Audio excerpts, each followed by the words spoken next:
Great are the artists who have forged their trademarks and styles, and of note are the various stylistic evolutions that their canvases have undergone. Their artistic journeys, however long, often possess changing elements, subjects, and themes.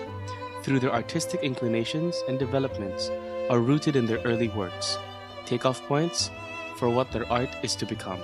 While Romeo Tabuena is known for his monochromatic landscapes of nipa huts, farmers, and carabaos, done in exquisite style, with attenuated figures spread out in large, tonal areas suggesting early morning fog, he was somewhat influenced by Chinese painting. Notable throughout the iconic modern's career are the numerous evolutions that his style has gone through. This early painting from 1943 shows Romeo Tabuena's depiction of a war-torn nation via the travails of a mother with child. Tabuena creates a visual account of the impact of war by showing how an everyday woman, a mother, is suffering. He documents the tragedy experienced by the Filipino people, represented by this bare-bosomed woman carrying her baby amid the chaos of a dark, suffering city. Tinged with the red from fire and blood, the turmoil going on is depicted in a narrow range of hues and tones, dominated by dark areas of gloom. Tabuena's portrayal of the tragedy of war, a swirling tangle of victims and barely identifiable oppressors, whirl around the canvas depicted in strokes and violent colors. It is a tragic and unforgettable image. The painting anticipates Romeo Tabuena's other side to his art, which was expressed in dark oil paintings, some of which reflected the proletarian concerns of the period. In this work, the figures in the background have an almost expressionist distortion, with no happy elements to relieve the labored atmosphere. This very piece to date is the earliest work of the artist to have ever come to auction. This gifted artist, the Philippines' foremost female painter, with a creative output spanning 6 decades, has, according to her friends, remained gentle, soft-spoken, and humble throughout the years.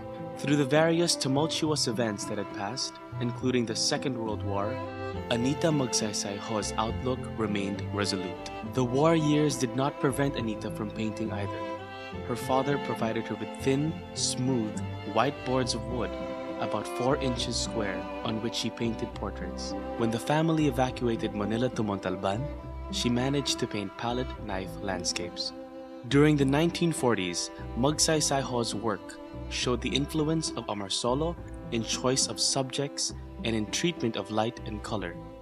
As early as the wartime decade, Magsaysay Ho had already found the theme that she was to explore for the rest of her famed artistic life. But being described as the female Amarsolo did not quite mean that she got the idea of painting rural women from Amarsolo. Anita Magsaysay Ho tells Sid Reyes in 1984, I was looking for a subject I could feel for, something I could really paint.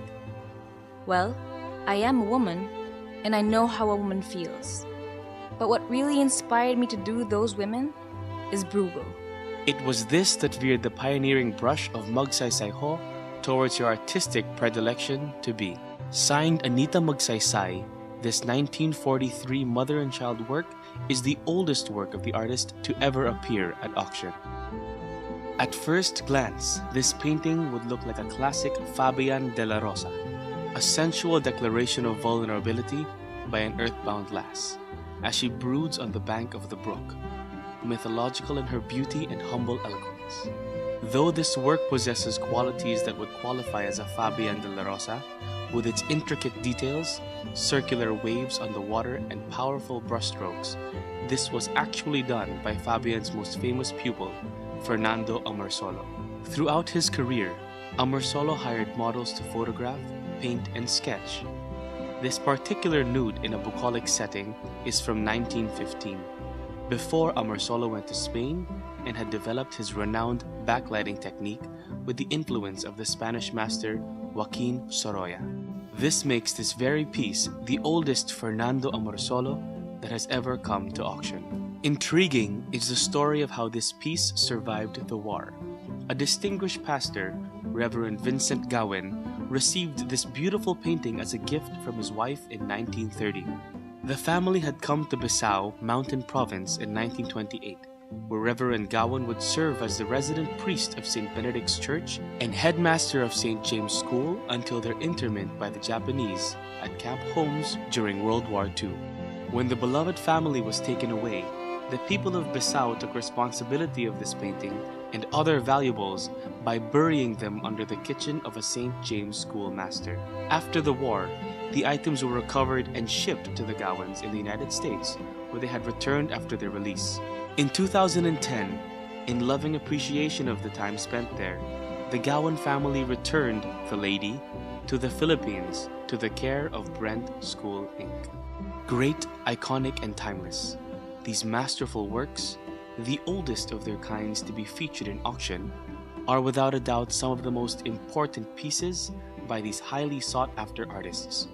Join us as we bring them to sale in Leon Gallery's Asian Cultural Council Art Auction this 20th of February.